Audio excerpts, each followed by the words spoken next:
All right, let's dive right into this explainer. I want you to set aside whatever you think you might know about the origins of the modern world. Today, we're looking at a really complex, deeply tragic, but absolutely crucial piece of history that dramatically reshaped the globe. We're going to explore the transformation of the Atlantic world, starting with the awe-inspiring golden empires of Africa and ending with the horrific human cost of global profit.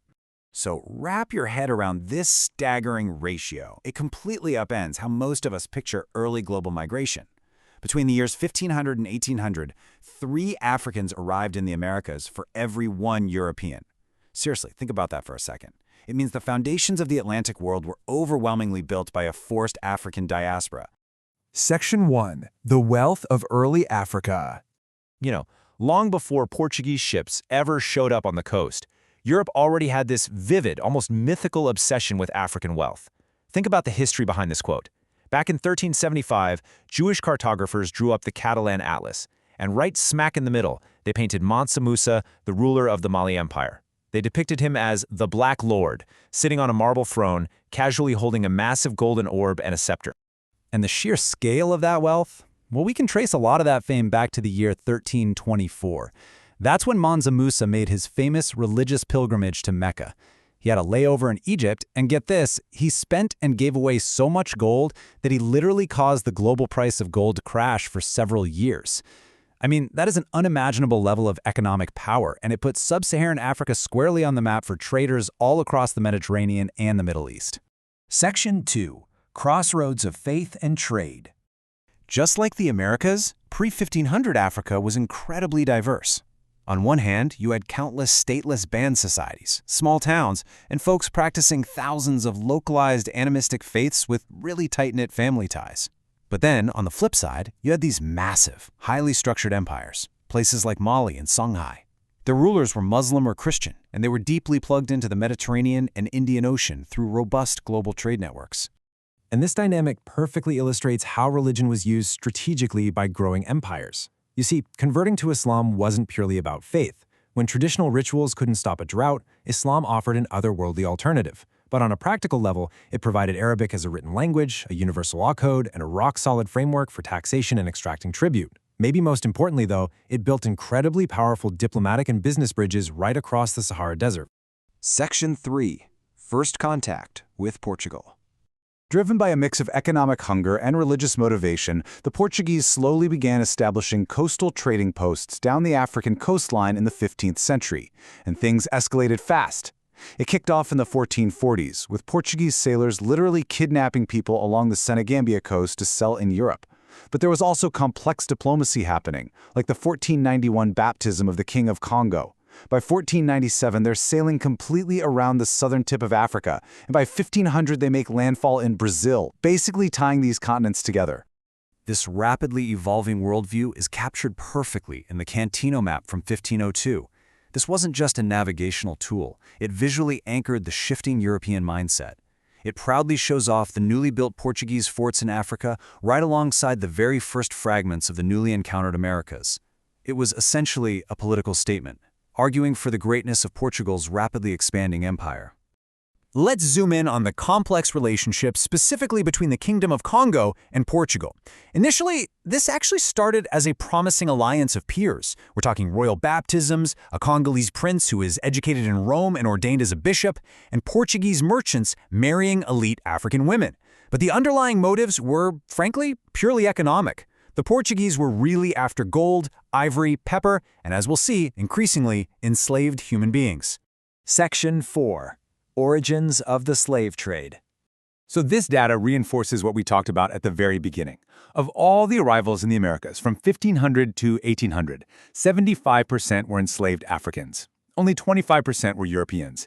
The early Atlantic world, its economies, its physical infrastructure, all of it was overwhelmingly built on the backs of forced African migration. But why did this happen?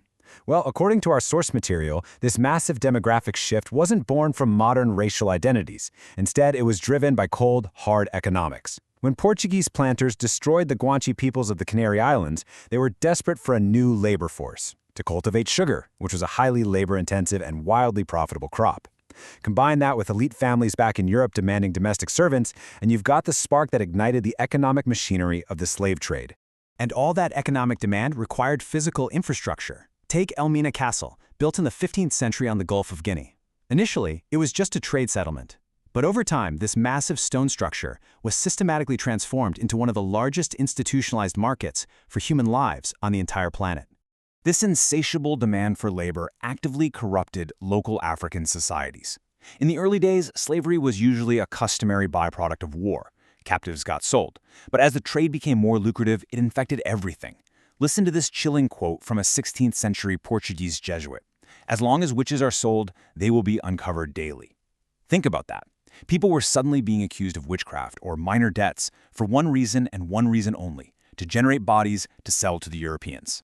Section 5. The cost of profit. This trajectory really lays out the objective causal chain of this tragedy. Like we said, slavery started as a byproduct of existing local wars. But as European economic demand skyrocketed, slave-taking actually became the primary reason for initiating new conflicts.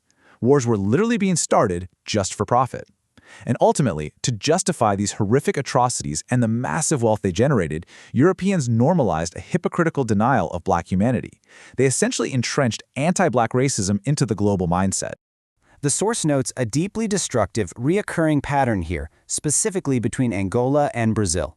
In Angola, Portuguese royal governors were serving these short 3-year terms. They knew they might die of disease, so their only goal was to get rich as quickly as possible by forging slaving alliances. Meanwhile, Brazil was a booming colonial economy, absolutely desperate for enslaved labor to work at sugar plantations. So these greedy political policies in Africa were directly engineered to feed the fields of South America.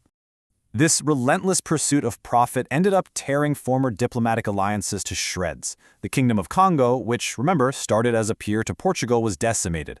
Nomadic Jago warriors invaded in the 1560s. The Portuguese used that chaos to push further inland and conquer Angola. And then, by 1665, the Portuguese actually teamed up with those same Jago warriors to defeat the royal army and kill King Antonio I of Congo. It plunged the whole region into a century of civil wars, fought specifically to generate captives. And the ultimate result of this centuries-long pursuit of wealth is this devastating number: over 12 million. Over 12 million black people were enslaved and deported from their homes. It was a complete commodification of human bodies that utterly and irreversibly transformed the societies, the cultures, and the environments of the entire Atlantic world. As we wrap up this explainer, I want to leave you with one final thought based on everything we've uncovered today. The historical record clearly shows that profit was the true driving force behind Atlantic slavery, and that racist justifications were basically contrived later, just to protect that wealth. So it really forces us to ask, when the pursuit of wealth becomes the ultimate, unquestioned goal, what current justifications might we be contriving today? How do extreme economic demands continue to shape or even distort our human morality? Thank you so much for joining me as we unpack these historical sources, and I'll catch you in the next explainer.